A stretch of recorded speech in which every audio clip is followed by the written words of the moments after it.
तो आप कब से हैं राजनीति में? मैं राजनीति में स्टूडेंट लाइफ से हूँ, क्योंकि मैं अपनी यूनिवर्सिटी में प्रेसिडेंट था ट्वाइस। और जिस साल मैं यूनिवर्सिटी छोड़ रहा था तभी मुझे चरण सिंह जी ने बुलाया, और चरण सिंह जी के तब 30 MLA छोड़ गए थे।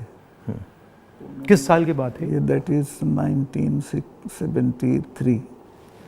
तो उन्होंने कहा सतपाल देखो बेईमान, मैंने पार्टी बनाई थी किसानों की, मुझे छोड़ गए।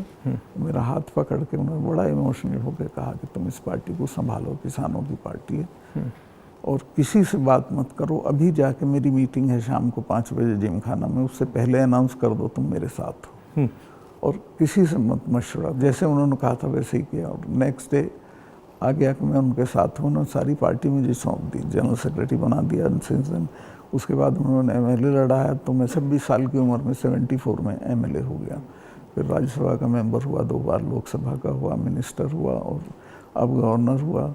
तो तब से लड़ाई झगड़ा कुछ ना कुछ चलता रहता है, बट होल टाइम पॉलिटिक्स में आ गया, फिर प्रैक्टिस वगैरह नहीं कर पाया। तो कैसे थे वो चरण सिंह? चरण सिंह जी वो अच्छे थे। तो उनकी दिक्कत क्या थी कि उनको किसी भी तरह प्राइम मिनिस्टर बनने का एक सपना देखते थे वो। हाँ। तो उसमें उन्होंने इधर उधर किया, और वो कल्चर्ड, ईमानदार, बहुत स्वीट आदमी थे। बट ये मतलब हमारे जो पॉलिटिशियंस है, काफ़ी लोगों को ये हो जाती है कि बस बनना ही बनना है। हाँ, मतलब सब कुछ कॉम्प्रोमाइज़ करके बनना है। मैं आपको कह रहा हूँ, आपकी पूरी जो स्ट्रेंथ है जो किसी के पास नहीं है, वो ये है कि मुझे कुछ नहीं चाहिए। इससे सामने वाले सब खलास हो जाते हैं।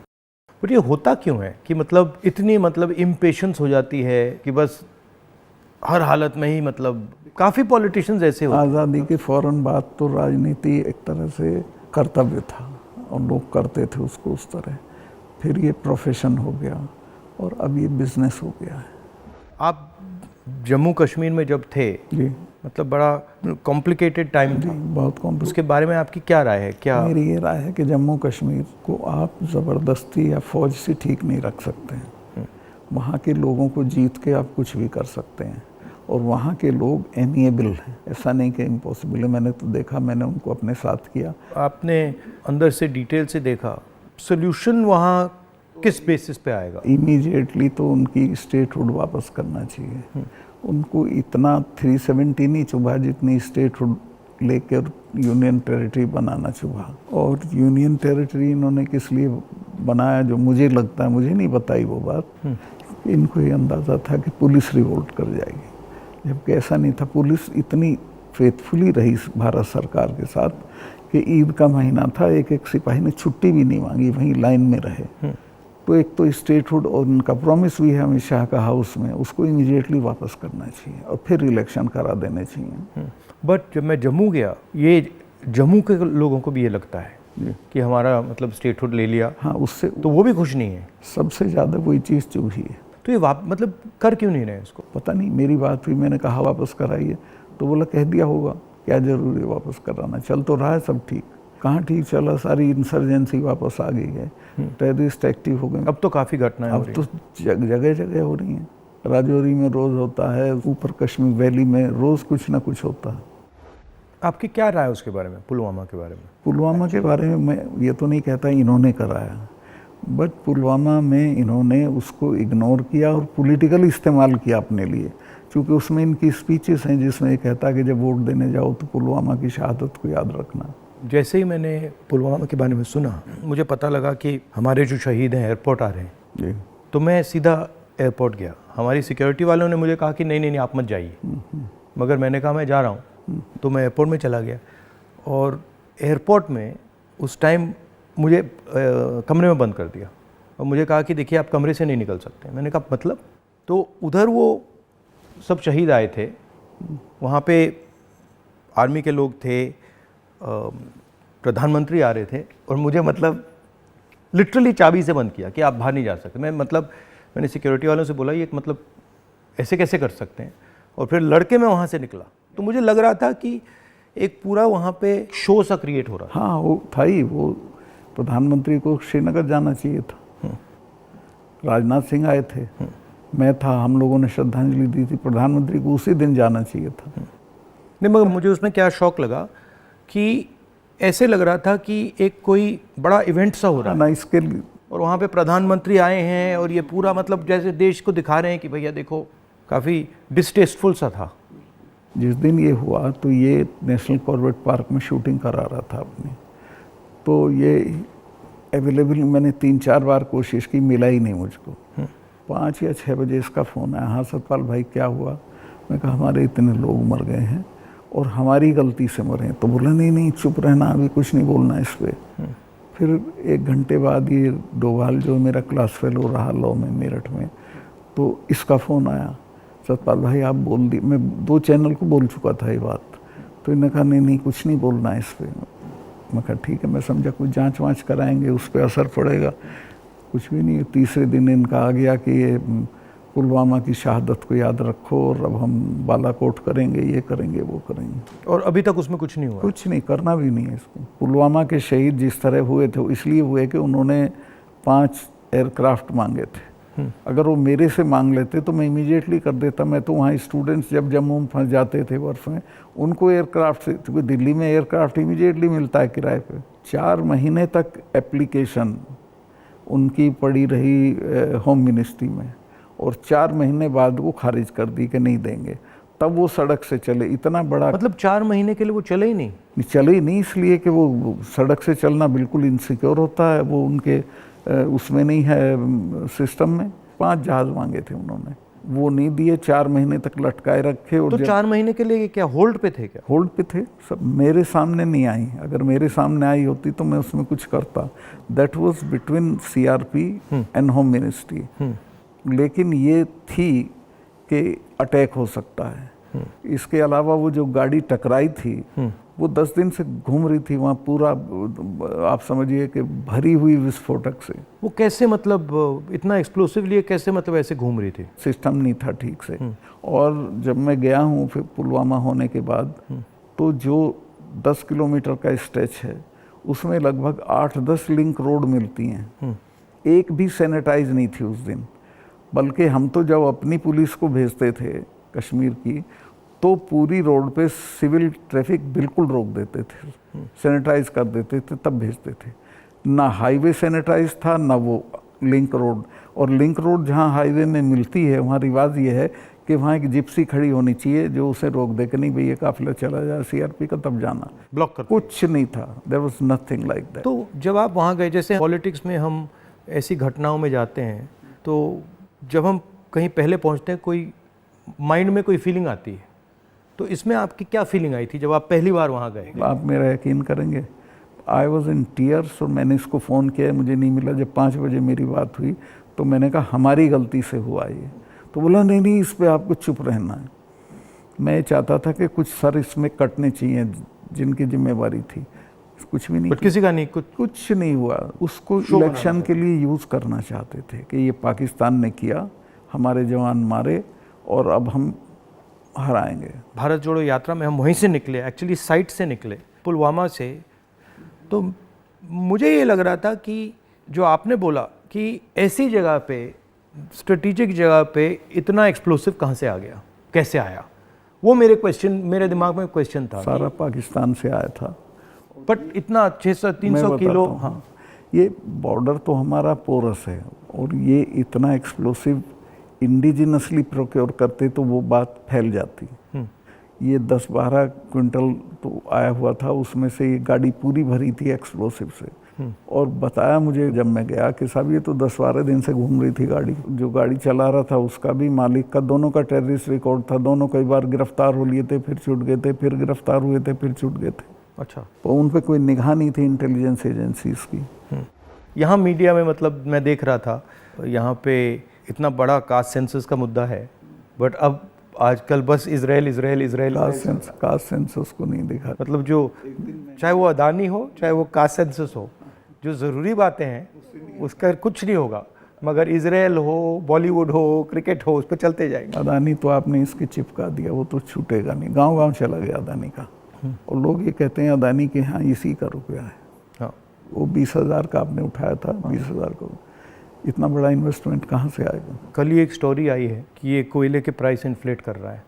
वहाँ से इंडोनेशिया से कोयला नाव में जाता है और यहाँ पहुँचते उसकी प्राइस इन्फ्लेट हो जाती है, और फिर लोगों को बिजली के लिए ज़्यादा रेट देना पड़ता है, मगर वो भी मीडिया ने कहीं नहीं उठाया। मुझे खबर ये दी गई कि जिस दिन मैं ये करण थापर का इंटरव्यू किया, इन्होंने बुला के सब चैनल्स को कहा कि खबरदार कोई रिपोर्टिंग नहीं होगी, और अतीक अहमद का केस हो गया और उसको 10 दिन तक हेडलाइन। जब मैंने वो देखा, मैंने अपनी बहन से कहा कि ये जो आपने पुलवामा की बात की है, इसके कारण ये किया गया है, हाँ, टोटल डिस्ट्रैक्ट करने के लिए। मैंने नोटिस किया जब आपने पुलवामा की बात की तो ये सब डर गए थे, लेकिन अतीक अहमद ने उसको 10 दिन तक खत्म कर दिया, ओवरशैडो कर दिया। बिल्कुल।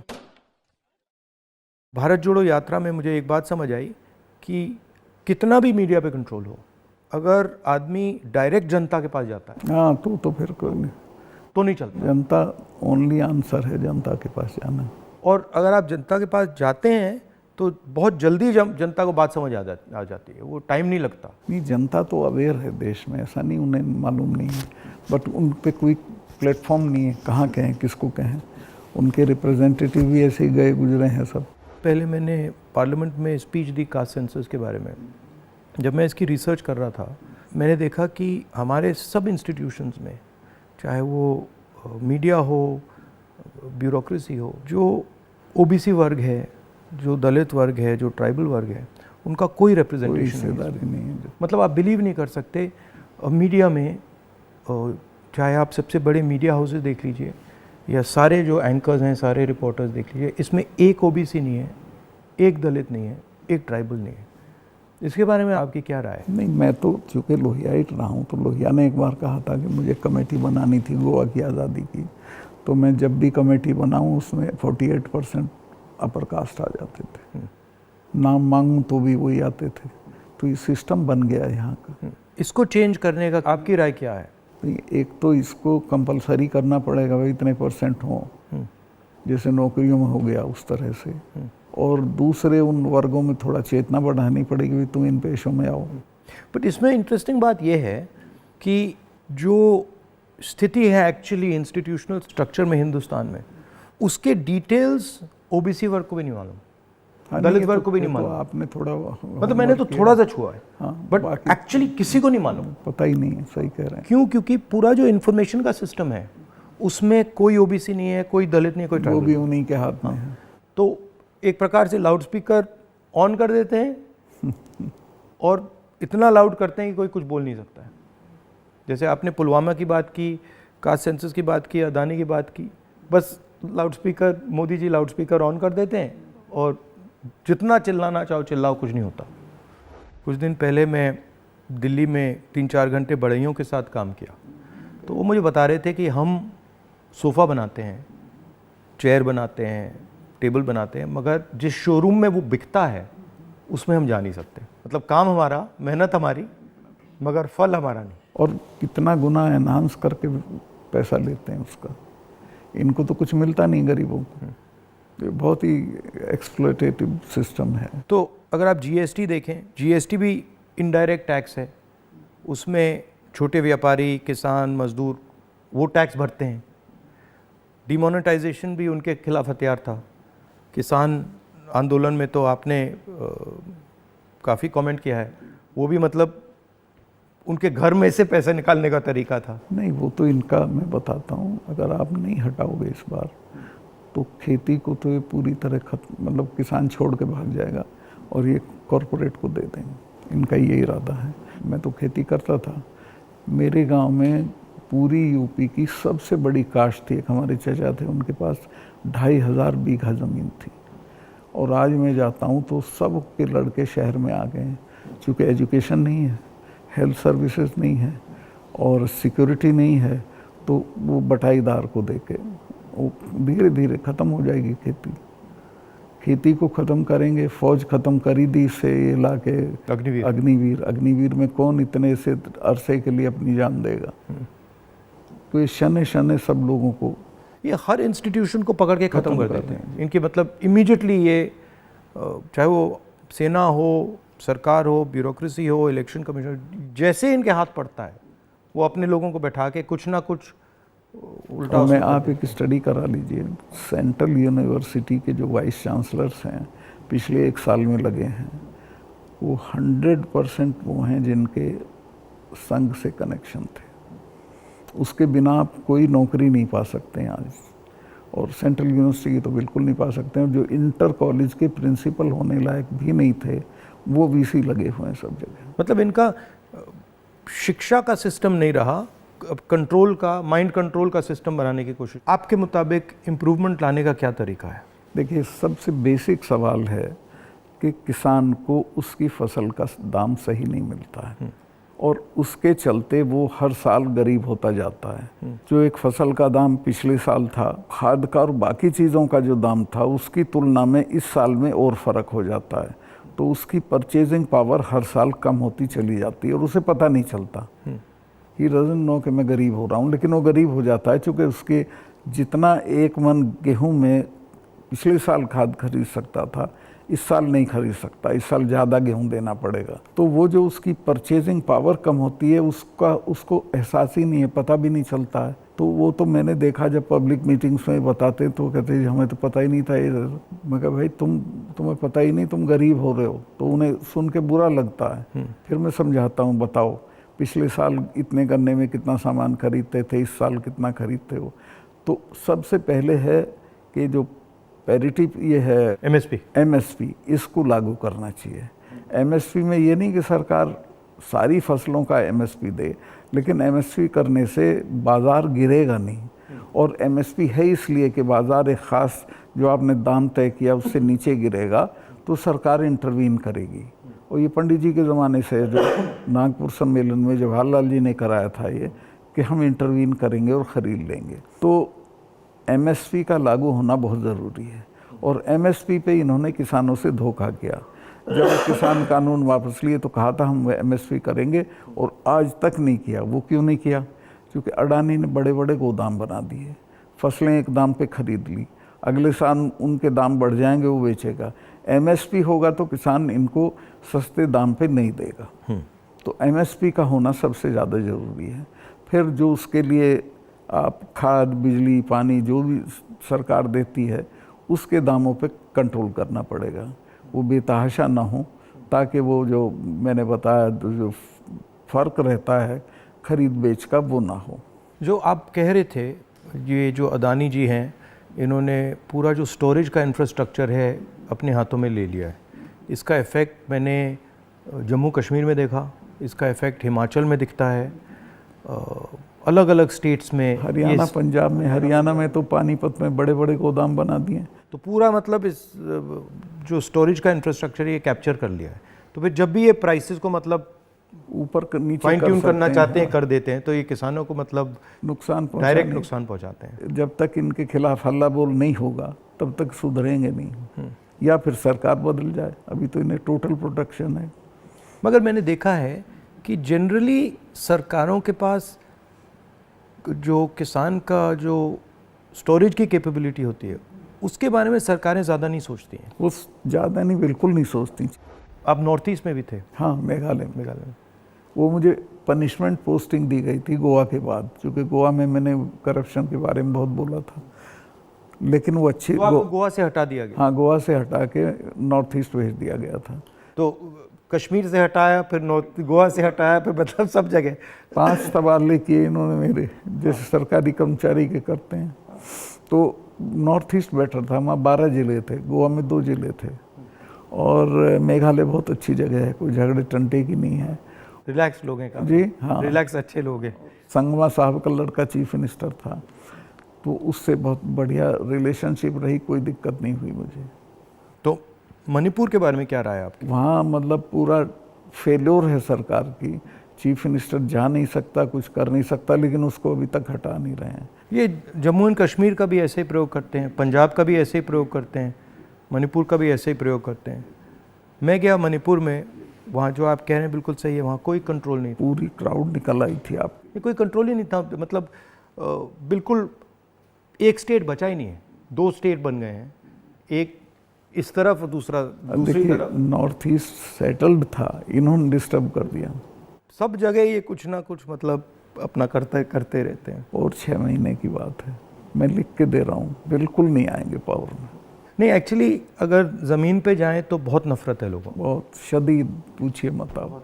मुझे लगता है कि हिंदुस्तान की राजनीति में आज दो विचारधाराओं की लड़ाई है, एक आरएसएस गांधी वाली, एक आरएसएस और एक गांधी वाली, और दोनों एक प्रकार से हिंदुइज़्म के एक्सप्रेशन हैं। दोनों एक विजन है हिंदुइज़्म का, एक अहिंसा का, एक भाईचारे का, और दूसरा जो आरएसएस का, जिसको मैं डिस्टॉर्टेड विजन कहता हूँ, वो नफ़रत का, हिंसा का।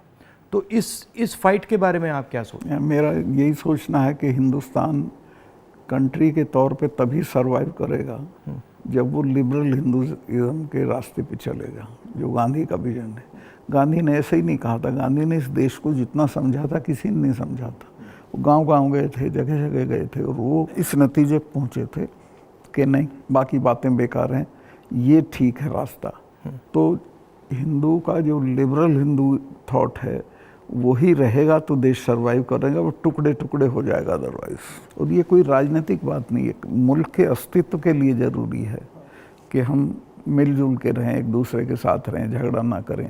नहीं, झगड़ा होगा तो मुल्क ही नहीं रहेगा ना। हाँ बिल्कुल, तो मुल्क का मतलब ही है कि मतलब भाईचारे से मिलजुल के रहें जी, मिलजुल के लोग रह रहे हैं। तो आपका मतलब काफ़ी सालों से इस लड़ाई में आपका एक्सपीरियंस रहा है, और आप मतलब बहुत सालों से आरएसएस से लड़ रहे हैं। तो आपकी मतलब सजेशंस, राय क्या है? मेरी राय ये है कि अपने लोगों में ये प्रचारित हो ठीक से गांधी का, कांग्रेस का जो विजन है कि ये हम क्यों इनसे डिफरेंट हैं, ये क्या चाहते हैं, वो क्यों आपके हक में नहीं है, ये पॉलिटिकल लोग भी नहीं बोलते हैं, उनको ये बोलना चाहिए। और जो आप कह रहे थे, जो क्रिस्टलाइजेशन होना चाहिए पॉलिटिकल लोगों की माइंड में कि भाई ये अब ये राजनीतिक लड़ाई नहीं है, अब ये आइडियोलॉजिकल लड़ाई है, वो क्रिस्टलाइजेशन इतना हो नहीं रहा है। वो नहीं हो रहा है, क्योंकि देखिए हिंदुस्तान का आदमी जो पॉलिटिक्स में एक्टिव है वो राजनीति तक और अपने तक एक्टिव है। वो एक तो पहले तो देश के बारे में उस तरह नहीं सोचता जैसे सोचना चाहिए, और वो जो ब्रॉडर इश्यूज़ हैं उन पे राय नहीं बनाता है, राय जाहिर नहीं करता है, उस पर खड़ा नहीं होता है। तो वो हम पॉलिटिकल लोगों को करना पड़ेगा। और इसमें यह भी है कि जो, जैसे मैंने कहा कि इंफॉर्मेशन का सिस्टम जो है आसानी से राय बनाने भी नहीं देता है, जो डिस्ट्रैक्ट करता रहता है। तो इंफॉर्मेशन का सिस्टम तो वन वे हो गया है, उसमें आपकी बात तो आएगी नहीं, जो दूसरी बात है वो आएगी। और लेकिन एक अच्छी चीज़ हुई है कि लोगों ने टीवी देखना बंद कर दिया, भरोसा चला गया है। इस वक्त हम लोगों की एक ही स्ट्रेंथ है, दैट इज सोशल मीडिया। हम लोगों की बात सोशल मीडिया से फैलती है। ये उसको भी रोकने के सिस्टम ढूंढ रहे हैं, कैसे रोका जाए, वो अभी नहीं हुआ है, लेकिन वो हमारी स्ट्रेंथ है। जो प्रिंटेड मीडिया है, इलेक्ट्रॉनिक है, इस सब को इन्होंने कंट्रोल कर दिया, वन साइडेड कर दिया। लेकिन अच्छी बात यह कि लोग भी उसको समझ गए हैं, तो इनकी बात को यकीन नहीं करते, वो कहते नहीं ये तो गड़बड़ है। आपने कहा कि सोशल मीडिया में मतलब हमारा थोड़ा सा असर है, बट मेरे अकाउंट्स को तो पूरा सप्रेस किया जाता है, जैसे चाहे वो मेरी यूट्यूब हो, फेसबुक हो। नहीं, आपके होगा, पर आपके समर्थन में जो लोग करते हैं वो उसे नहीं रोक सकते। मगर जो वही है आपकी स्ट्रेंथ। जो सेंट्रल मेरा अकाउंट है उसको तो पक्का रोकते, मेरा यूट्यूब अकाउंट को तो पूरा दबा रखते। मेरा भी कुछ नहीं है, कहीं कुछ नहीं आता है, लेकिन जो हम लोगों के पक्ष में बात बोलते हैं वो फैलती है। मैंने देखा है कि जब भी सरकार पे कोई प्रेशर आता है, जैसे अगर कास्ट सेंसस की बात हो, अदानी की बात हो, एमएसपी की बात हो, किसानों की बात हो, तो ये कोई ना कोई गिमिक निकाल देते हैं। और अभी मैंने देखा कि जब मैंने पार्लियामेंट में अदानी की स्पीच दी तो सबसे पहले टीवी ऑफ कर दिया, उसके बाद मुझे पार्लियामेंट से निकाल दिया, और फिर स्पेशल सेशन की बात हुई, उसके बाद स्पेशल सेशन के अंदर भारत या इंडिया का डिस्कशन की बात हुई, और फिर एंड में विमेंस बिल की बात हुई, और विमेंस बिल भी वैसा कि वो 10 साल में आएगा, आज नहीं आएगा ही नहीं कभी। तो ये इनका ये तरीका जो है, चाहे वो पुलवामा हो, विमेंस बिल हो, डिस्ट्रैक्ट करने का इनका बहुत इफेक्टिव तरीका है। 2-3 चीज़ें हैं प्रधानमंत्री की। एक तो ये किसी भी चीज़ को वो बना देता है इवेंट, छोटी छोटी चीज़ का, और उसका अपने पक्ष में इस्तेमाल कर लेते हैं। वीमेंस बिल का भी इसने यही किया, औरतों को कुछ मिल नहीं रहा है और एहसास ये करा दिया, पता नहीं कितना बड़ा काम कर दिया। हाँ हाँ, मतलब शो बहुत ग्रैंड शो होता है। जैसे वो पार्लियामेंट की बिल्डिंग, नई बिल्डिंग में जा रहे थे तो कॉन्स्टिट्यूशन को हाथ में पकड़ के पूरा मतलब ड्रामा। नई बिल्डिंग वाला इसकी कोई ज़रूरत नहीं थी, पर उनको पत्थर लगवाना था कि मैंने बनवाई थी एक पार्लियामेंट। लेकिन वो हर चीज़ को उसी तरह से बहुत मैग्लोमैनियक की तरह करते हैं। जैसे पुराना हाउस है, उसमें अगर आप एक्सपेंशन करना चाहते हैं तो सेंट्रल हॉल में आप लोकसभा डाल दीजिए, लोकसभा में आप राज्यसभा डाल दीजिए, हो गया काम। मतलब सेंट्रल हॉल में मतलब वो बिल्डिंग तो उसकी अगर केयर हो भी कई सौ साल चलेगी। हाँ, तो बिल्कुल। और अगर आपको सेंट्रल हॉल चाहिए तो एनेक्सी में सेंट्रल हॉल कर देते। बिल्कुल। तो प्रॉब्लम ही नहीं थी, बट प्रॉब्लम क्रिएट करके, शो करके पूरा मतलब, इससे देश को काफ़ी नुकसान होता है। क्योंकि नुकसान होता है, लेकिन एक अच्छी चीज़ ये है कि लोग इसको समझ रहे हैं।